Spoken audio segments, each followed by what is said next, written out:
Om Sahana Bhavatu Sahanau Bhunaktu Saha Viryam Karavavahai Tejasvinavadhitamastu ma vidvishavahai. Om Shanti Shanti Shanti.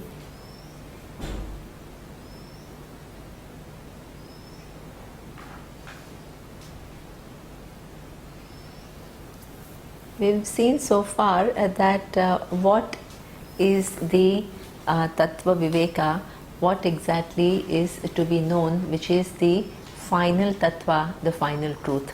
And the statement was made that Atma is Satyam, Atma is the meaning of I is the, Satyam is an ontological term which shows you the order of reality.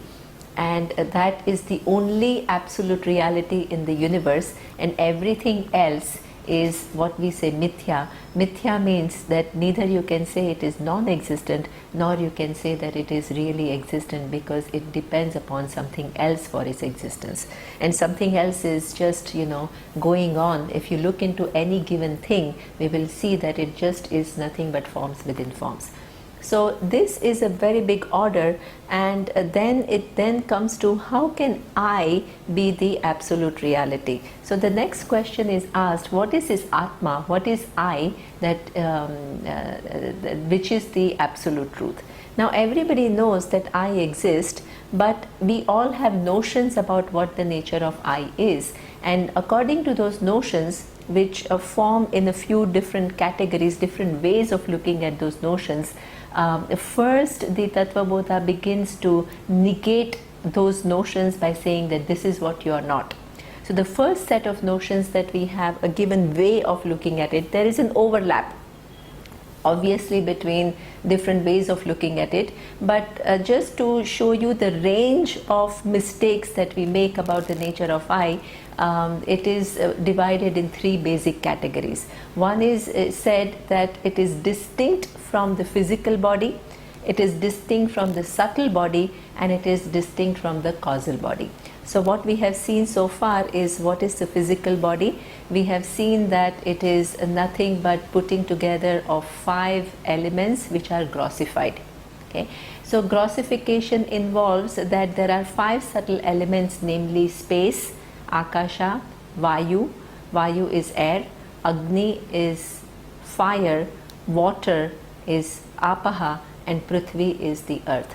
So these 5 elements are grossified, and the grossification is explained as one element, Akasha, when it becomes from subtle to gross, you retain half Akasha, which is subtle, then you mix it with 1/8, 1/8, 1/8, 1/8 in the other 4. Means the Vayu, Agni, Apaha and Prithvi. So that becomes what we call the physical Akasha. So that means the physical Akasha includes the other 4 elements also. So there is no such thing called pure Akasha. Akasha is the space. Okay. Now the other thing which is important to recognize is that these subtle elements themselves, when you go into Chandogya Upanishad or you go into Taittiriya Upanishad, it shows that they are not just 5 independent elements. So when you look at the prakriya as to how these 5 elements are unfolded, you see that from the absolute reality that we will see later, there is Akasha. From Akasha there is Vayu. From Vayu there is Agni. From Agni there is Apaha, and from Apaha there is Prithvi. Now this particular prakriya shows you something which is very important. Okay? Even at a subtle level, the Akasha has one guna, one quality, which is what we call the quality of sound. Okay? Now when it comes to the next element, which is Vayu, the air not only inherits the quality of the previous cause, which is Akasha, which is sound, but it adds one more element, one more quality, which is that of touch. So that means increasingly the effect inheres the quality of the cause plus one added attribute, one added quality. Okay, so even at the subtle level, when you talk about Agni, for example, Agni, the fire, not only has form, but it has the touch and it also has the sound. Okay, and the water has not only the sound, the touch, the form, and also the taste. Okay, and finally the Prithvi has all four, which have gone by: the sound, the touch, the form, taste, as well as smell. So therefore, if you really look at, there is no such thing called 5 independent elements.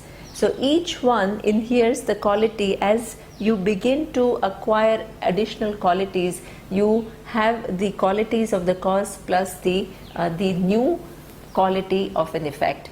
And when it goes into grossification, it gets further mixed up. By that, Akasha itself is then nothing but that Akasha plus all the 4 elements. So you can see that there is not just mutually exclusive 5 elements that we are talking about. It is just everything is a mixture of these. Even within these 5 elements, there is a mixture, and everything else is a further permutation and combination of these 5 elements. So you can see the complexity of the universe, and so that means that physical body that we are talking about is nothing but the Panchikruta, the grossified 5 elements, and therefore it is easy to understand that each of the element is not I. So therefore the physical body, which is a put together, highly intelligently put together an organism, but it is not I. Okay. The other reason why we saw physical body is not I is because it undergoes a lot of changes. So from the time of the birth to the time that you are here, there is so many changes which are taking place in terms of your physical body, sometimes so much that they are beyond recognition. If you are in your 40s and you take your photograph of when you are 12, then the difference is just really too much. Okay? Or even at a cellular level, there is constantly things which are changing. So you are the one who is constant, in whose presence all the changes take place. So therefore you are not the physical body. So the prakriya which is used, the methodology which is used to indicate that this physical body is not I is what we call Drik Drishya Prakriya. Okay? Druk Drishya Viveka is whatever is seen by me, which is an object of my knowing, is not the subject. So that means the nature of the subject is that which cannot be objectified, because the minute it is objectified, then who is the subject who is viewing it? Okay? So therefore physical body is known to me, its conditions are known to me, there is object of my knowledge, and therefore it is not I. Okay? Now the second placing of the I is in the what we call Sukshma Sharira. And Sukshma Sharira was defined as those 5 elements which are subtle in nature, which are not yet grossified. But as I had said, that itself is something which is Akashat Vayu, so it inheres the quality of the previous cause. These 5 elements which are subtle in nature produce what we call a subtle body, which has again 17 functions were taught.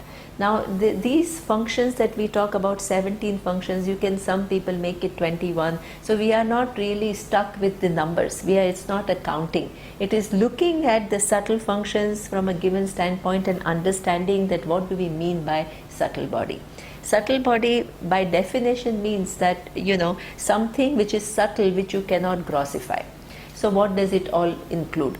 So it was said that it includes 5 sense organs.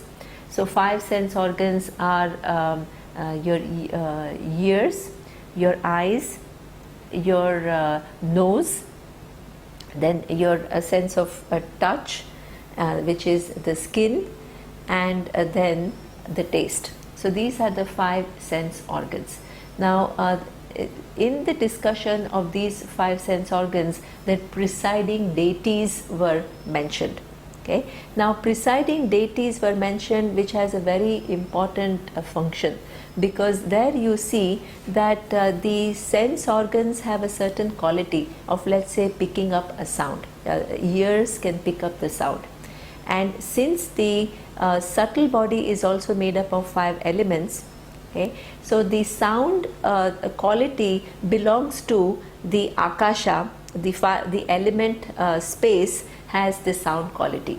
So therefore it is kind of corroborated to make you see that not the whole universe is nothing but those 5 elements manifesting in many different forms, which have the capacity to create sounds, because they are also constituting of akasha.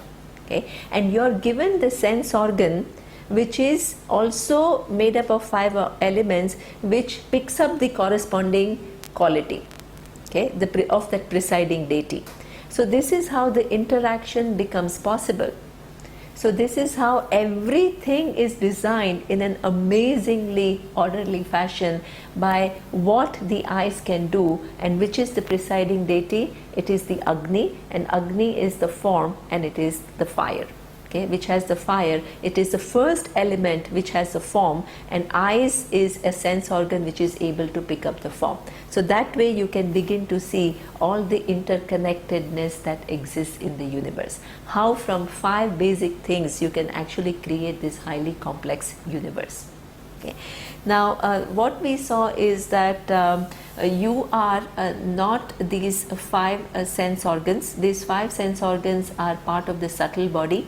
They are not you. I mean, the intention is not to convey that there are these 5 sense organs, but to show that they are not you. Why they are not you? The logic is again the same. They are made up of these 5 elements. Okay, so each of the element is not you. When 5 elements come together to produce a highly sophisticated instrument which is able to capture things, but it doesn't become you. Then we saw that the subtle body also includes 5 organs of action. 5 organs of actions include the speech, organ of speech, the hands, the legs, the organ of excretion, and organ of procreation. So these are also again they were shown that what their deities, what their governing deities are. So there again we are given an insight into the laws. So the laws which kind of, the laws which enable my vak was said to be the presiding deity of speech was said to be Agni, the fire. And there is a correspondence, because the fire can burn ignorance, it can throw light upon something, which is what the speech can do. Okay, and it can also sometimes, when used irresponsibly, it can create harm. So this is what also the fire stands for. So this way you are made to see that even the sense the organs of actions are also nothing but 5 elements put together, and they are not you. Now one question which is very important to recognize, because you generally would think that the hands and the legs are part of the physical body and not of the subtle body. So here what we have to keep in mind is the fact that when we are talking about the sense, the organ of action which is part of the subtle body, we are not talking about the physical hand, we are talking about the capacity of hand to move. Okay, so that means that you can have a physical hand, but it doesn't have that. That is something which is subtle. That just by looking at your physical hand, unless it is very visibly damaged, you have no idea whether it can actually do that function or not. Okay, so this is what you are not. And then the other parts of the subtle body, which are pancha prana, which include your respiratory system, your digestive system, your circulatory system, that is something which is not discussed here, because it will come under the second way of looking at things, which is 5 koshas. So they are not discussed here, including even the mind and buddhi is not discussed here as part of the subtle body, because that will be part of the discussion in the second set, where he is talking about 5 koshas, 5 levels of errors that we make with reference to what is the nature of I. Okay, so it goes on straight to what is Karana Sharira, what is the causal body. So it asks the question, now we are on page 15, Karana Sharira Kim.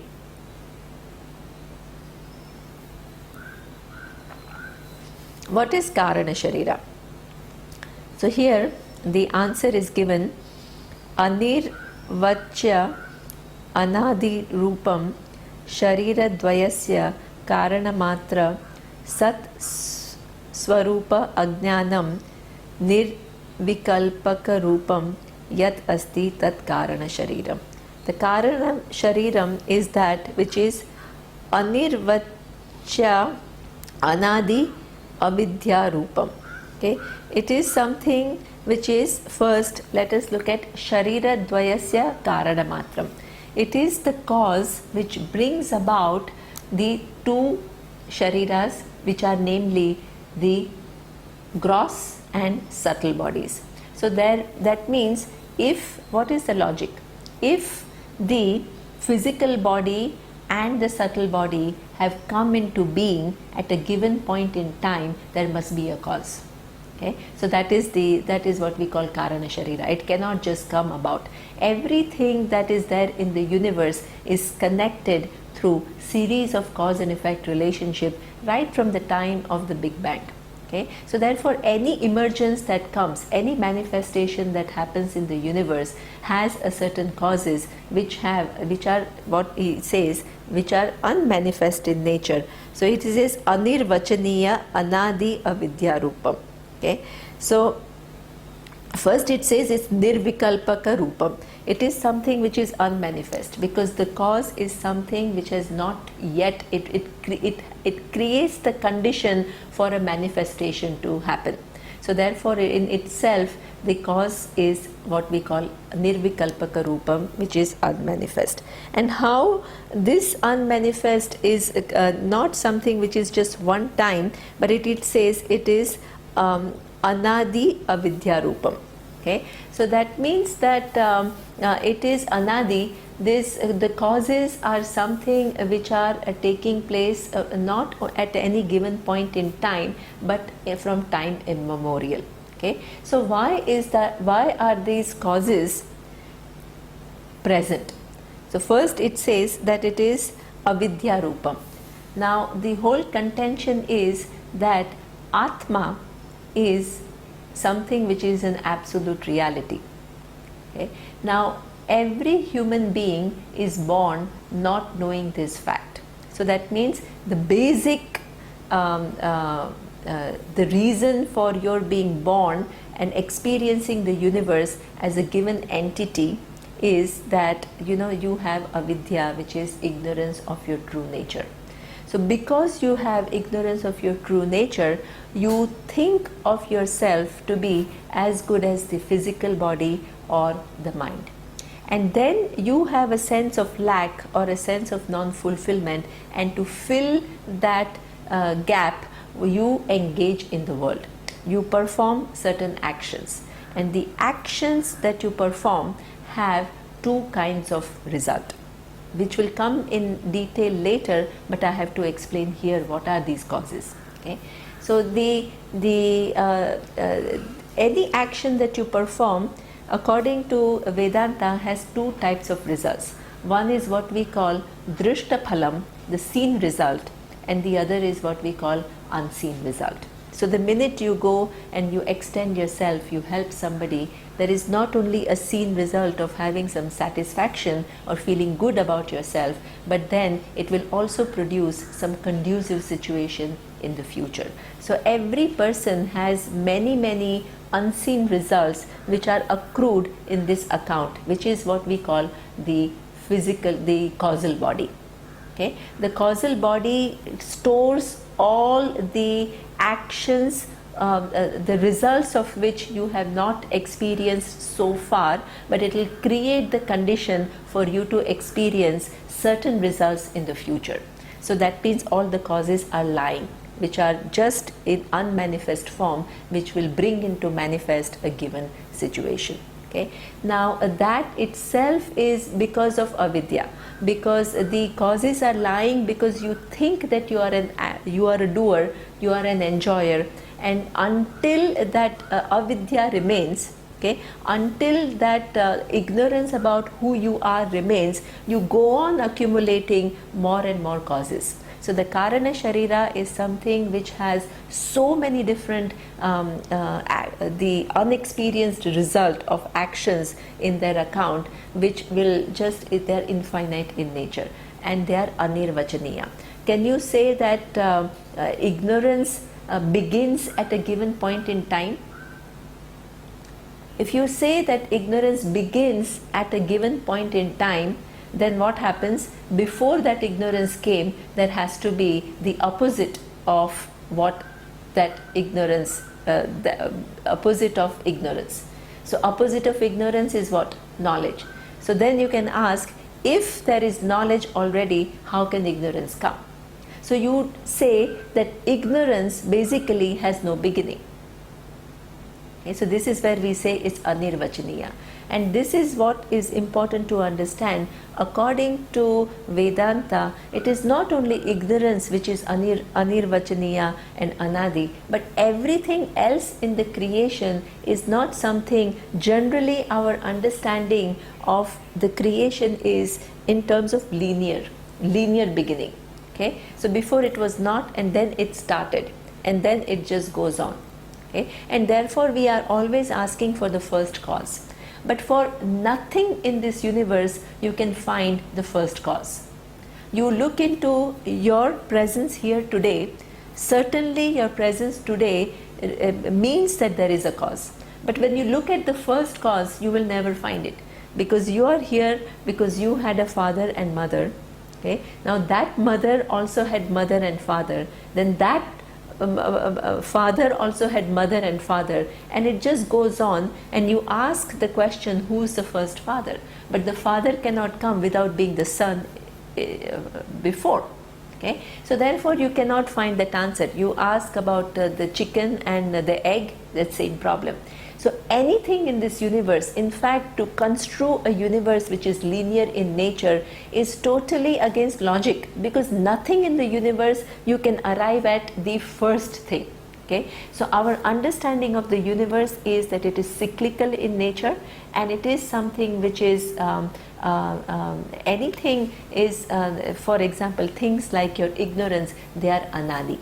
Anadi means they have no beginning, because if there is beginning to ignorance, then before the beginning there has to be the opposite, knowledge, and in wake of knowledge ignorance cannot come.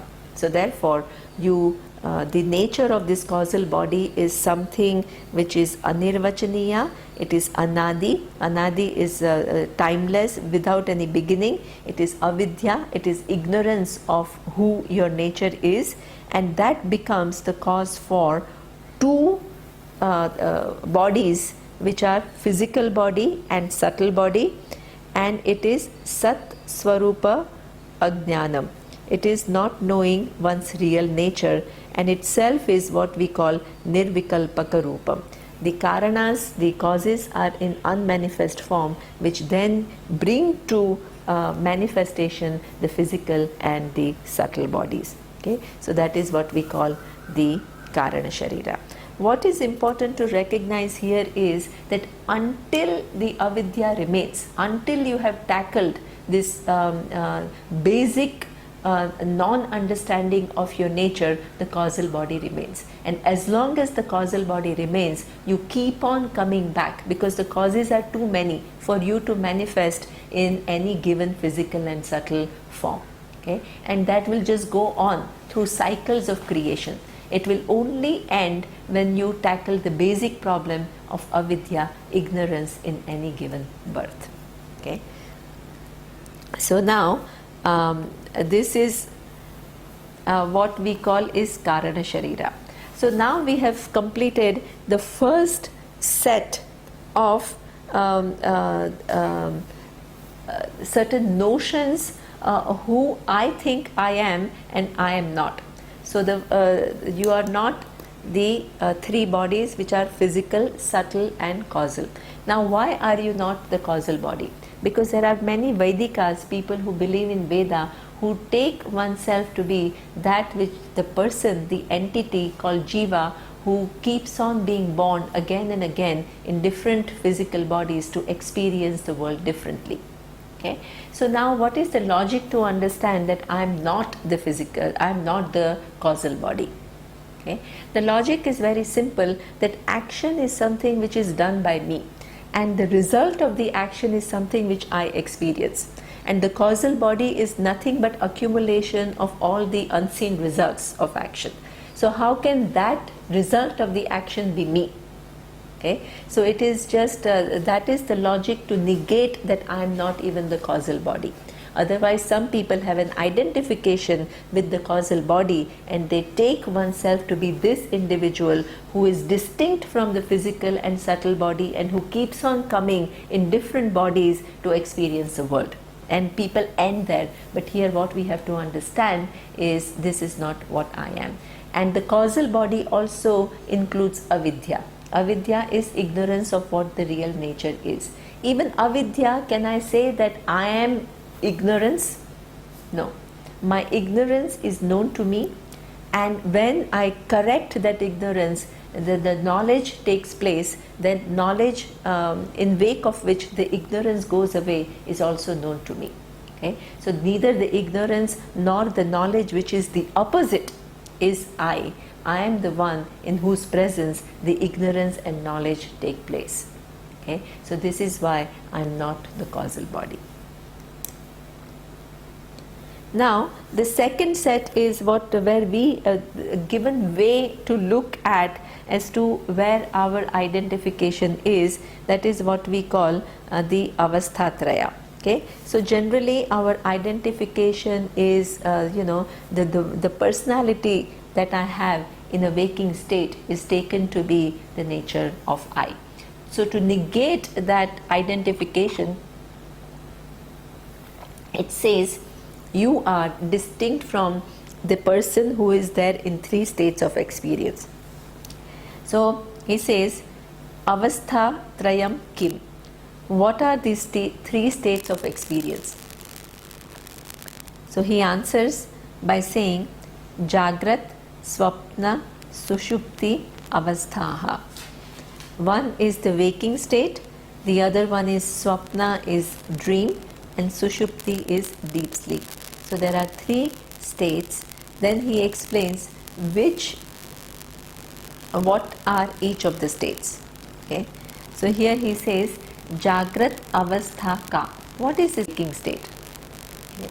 So he answers by saying, Shotradi Nanendriyaihi Shabdadi Vishaya Nayante Iti Yatsa Jagrat Avastha Sthula Sharira Abhimani Atma Vishwa Iti Uchyate.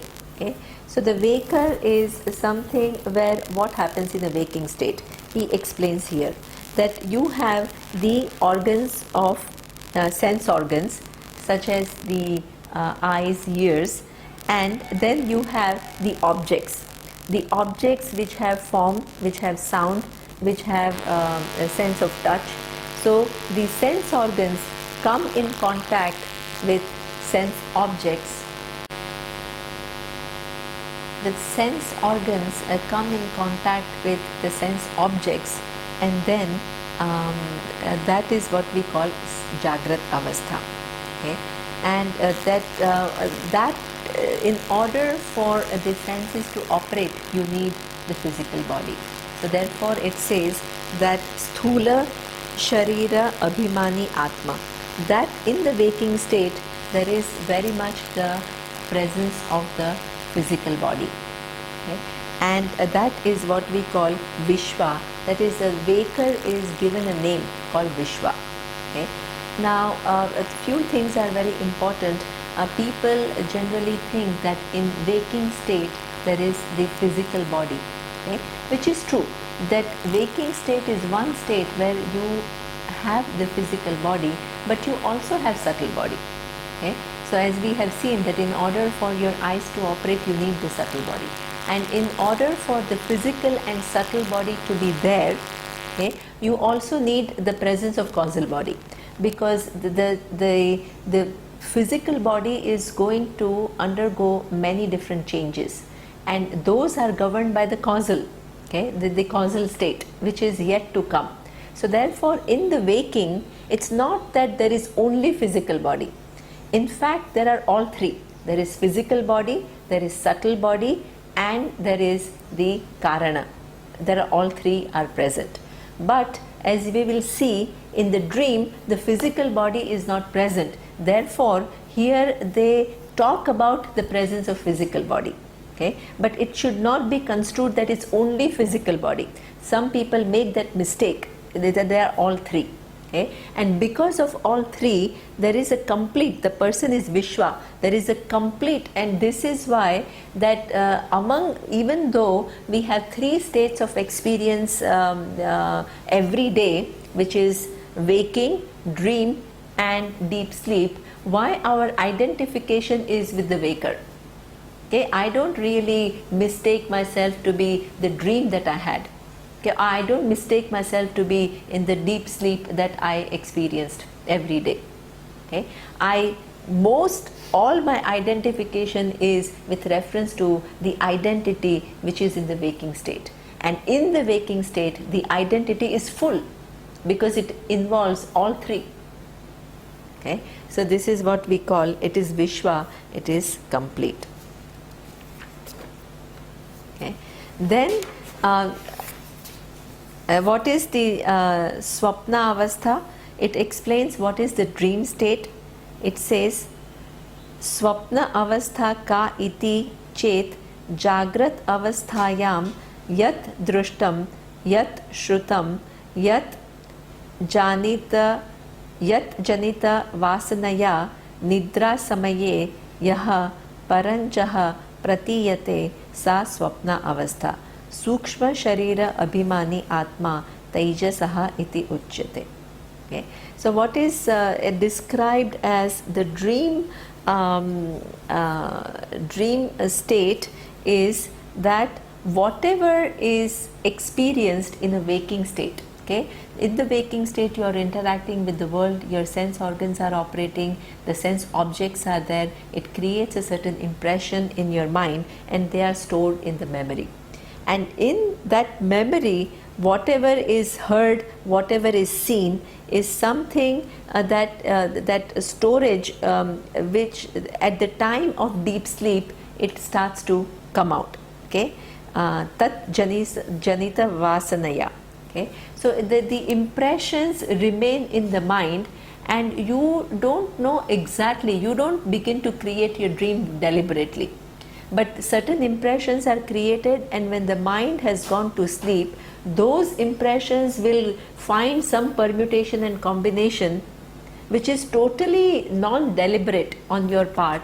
You don't decide tonight I am going to dream about this, okay, and tomorrow I want to dream about that. It is something which just automatically happens. So the mind begins to which has stored certain impressions manifests a certain some certain world which has characters, which has landscapes, which has all kinds of stories that are taking place, and that is what we call dream state. Okay, and that the entire prapancha is seen. The whole experience is something which is not a kind of a piecemeal experience. It's a holistic experience which makes you experience the world in a given way, which seems such a real thing. So that is what we call dream state. Okay, and in dream state, what is particular is the fact that the physical body is not available, in the sense that, and the physical world is also not available. So this is where it says that it is Sukshma Sharira Abhimani Atma Taijasaha Uchyate. Okay. In the dream world, you are able to, if anybody has doubt about the presence of Sukshma Sharira, then you say that okay, in the physical body is not available in the dream state, but there is something which is taking place, and that is what we say the presence of subtle body, which creates the whole universe. Okay? So as I had said earlier, it's not that only in dream the subtle body is available. The subtle body is available in waking, but in the dream physical body is not available. Okay? And that is an insight that is given to you where the subtle body is available without the presence of physical body in the dream.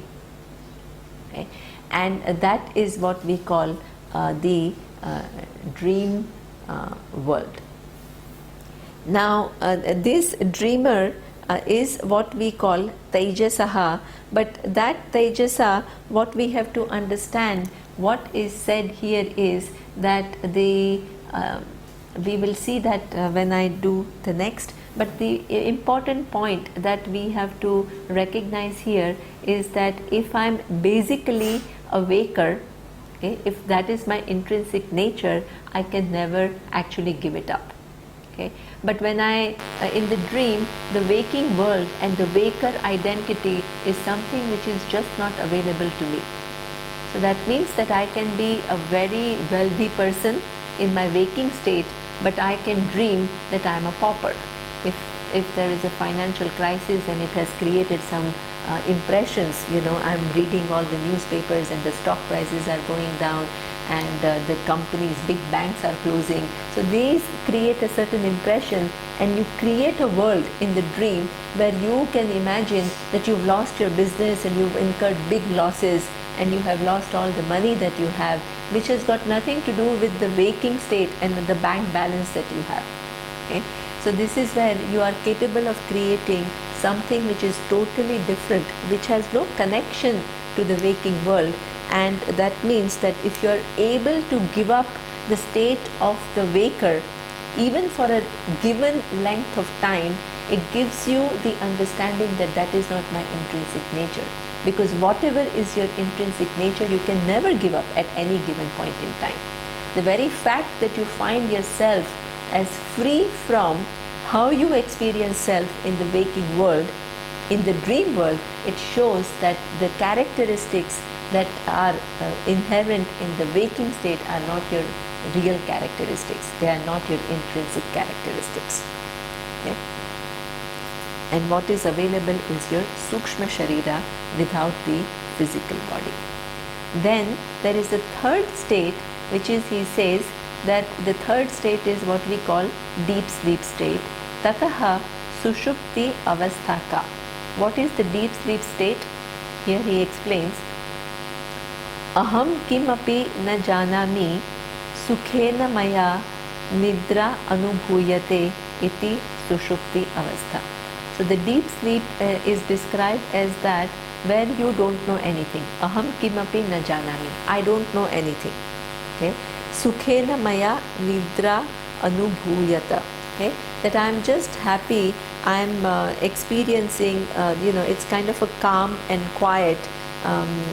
There is some kind of a pleasure which is not an experiential pleasure. It's not that actively you are appreciating while in deep sleep that, oh, I am very happy now, or that I am very quiet and I am very tranquil. No. You have to come, when you come back and you are waking, when you are in a waking state, then you can say, wow, I had a good night's sleep. So that means there is some sukshma understanding of the fact that there is an absence of everything, because in the deep sleep you are not even aware that it's not actively that you are thinking, okay, that you are not thinking of anything. But when you wake up, there is certain understanding that I slept very well, there was very calm, it was a sound sleep. Okay? So that means that the brain has kept certain impression. So this is what we call Sukhena Maya Nidra Anubhuyate. I experienced a deep sound sleep, and that is what we call Sushupti Avastha. Okay.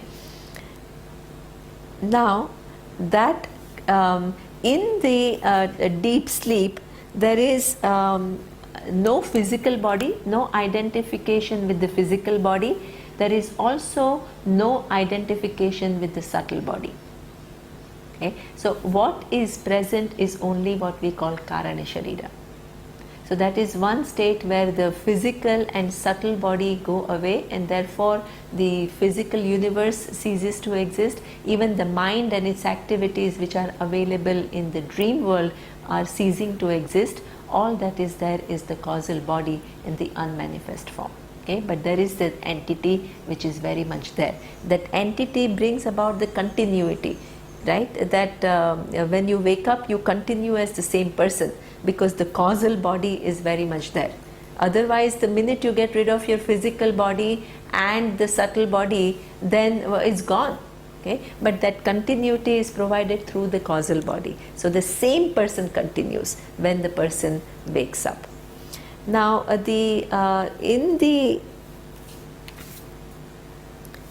so therefore it is said, Karana Sharira Abhimani Atma Pragnaha iti Uchyate.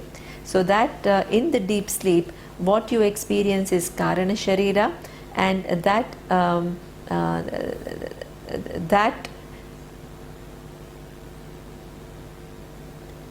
the sense of I which is attached to the Karana Sharira is what we call Prajnaha. Okay?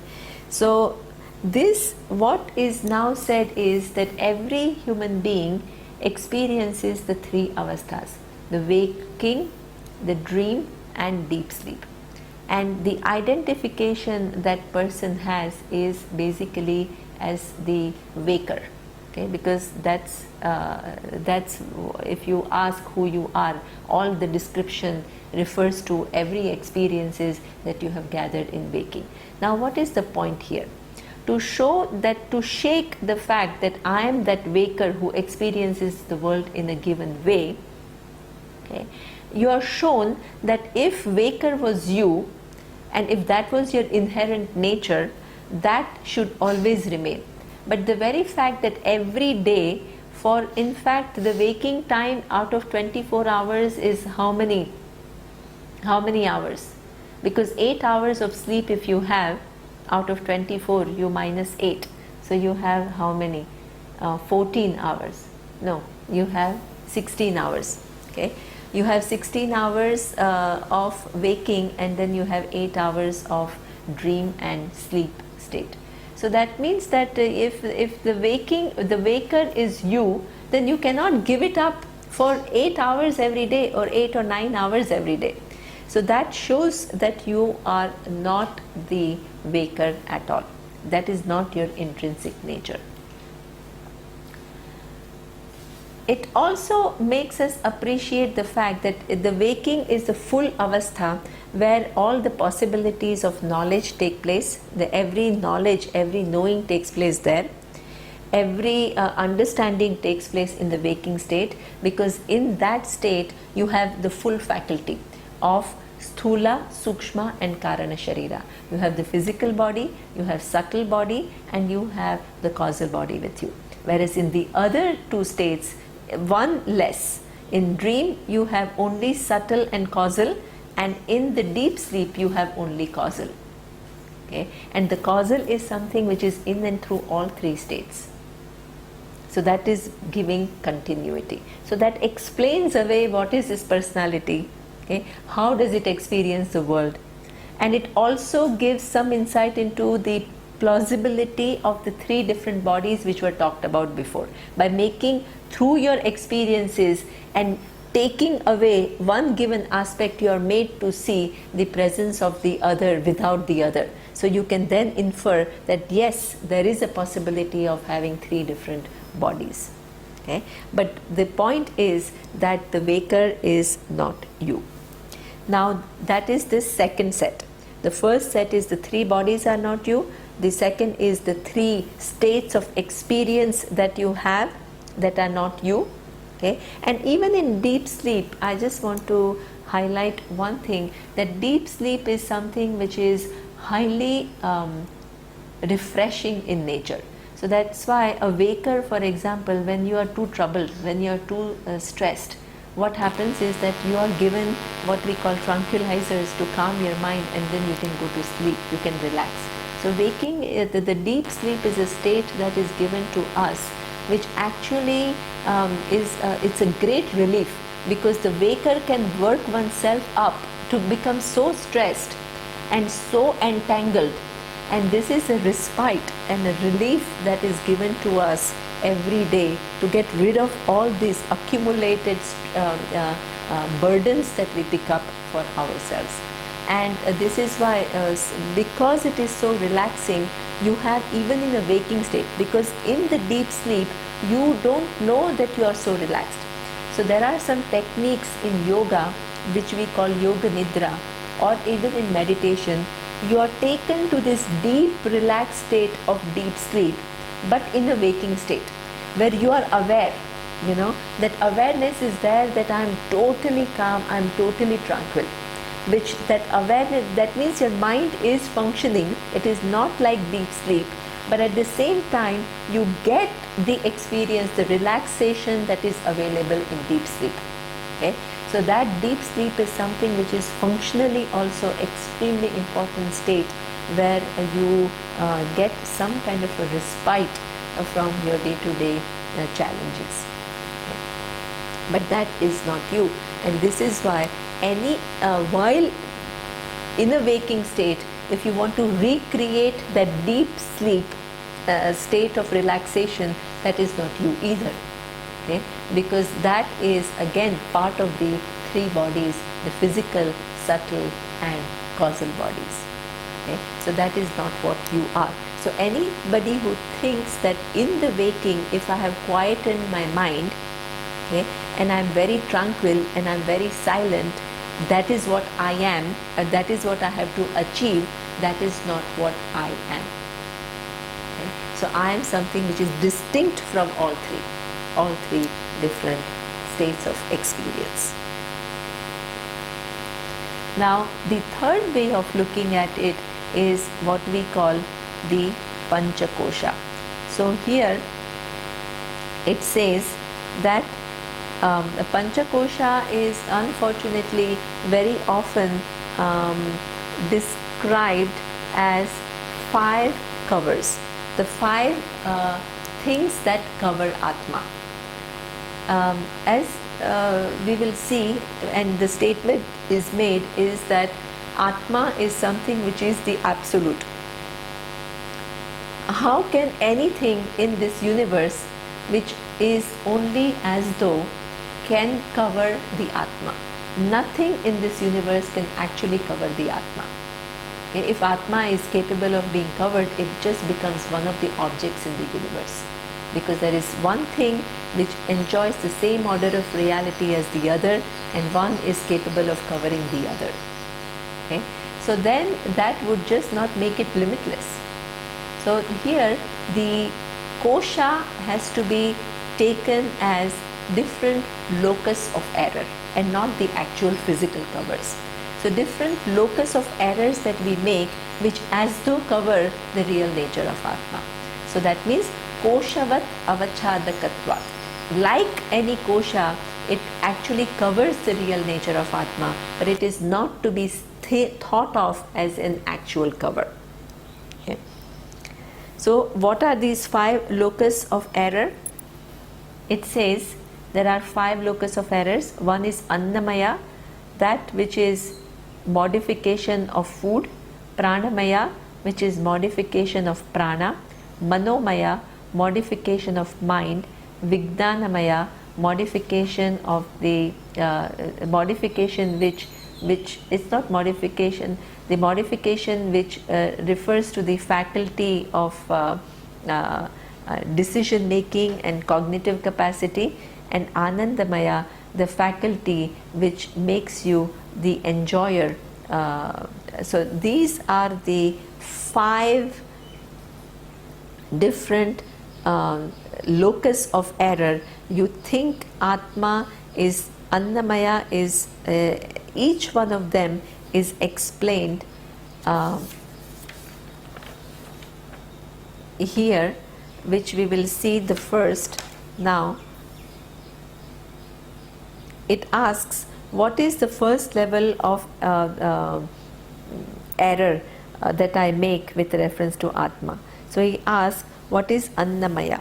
Annamayaha kaha?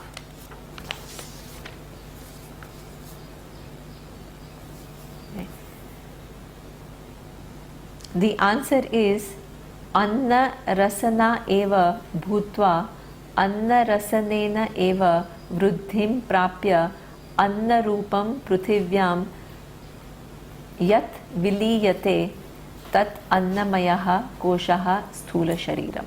So the first locus of error is what we call that which is the modified food. So what is this modified, the modification of food? So that he says that physical body is nothing but modification of food. We have seen that in the previous one that the physical body is nothing but made up of 5 elements. Okay? But these 5 elements, in order for them to function as a physical body, they need food. Okay? They cannot just once and for all come together and function for n number of years. You need a constant input to that physical body, which is made up of 5 elements, okay, to keep it going for a certain length of time. Okay? So this is what we say, that this physical body is designed in a way that it is born of food. Okay? It requires food. So Anna rasana eva bhutva. So the food that is eaten by the parents provides all the nutrients for the conception of the child to take place. Okay? Anna rasana eva vruddhim prapya. So after the child is born, again the child itself has to nourish oneself with the food. Okay? So and in order to nourish, and only when you nourish it with food, it will grow as a physical body. And then after having grown and experienced the world, at a given point in time there is a declining state, and then when the physical body is declared dead, it again goes back to Prithvi. Prithvi is the source of where the food comes from. Prithvi is the earth. Earth is the place where the food comes from. So this physical body, being born of food which is eaten by the parents, being sustained by the food which one eats during one's lifetime, it goes back to the earth, okay, from where the food comes. So this is what we call that physical body is what we call Annamaya. Okay? So it is something which is modification of food. Again we have seen that the 5 elements are not I, and therefore it is the physical body is not I. Here you can say it slightly differently, and you can say the physical, the food that is outside, whether it is the cauliflower or broccoli or potatoes or spinach, okay, which is not you, but when it is eaten and digested, okay, which becomes your physical body, how can it become I? Okay? So therefore the physical body which is made up of 5 elements and is sustained by food, okay, is certainly not I, because the food is also not I. So that is the first locus of error that we have in the physical body, and that is what we call koshavat, that physical body as though becomes a cover of Atma. I am not able to recognize the nature of Atma because of my identification with the physical body. Now the second locus of error is what we call Pranamaya. So the question is asked, Pranamaya kaha? And what exactly is Pranamaya, we will see in the next class. Om Purnamadav Purnamidam Purnat Purnamudachyate Purnasya Purnamadaya Purnamevavashishyate.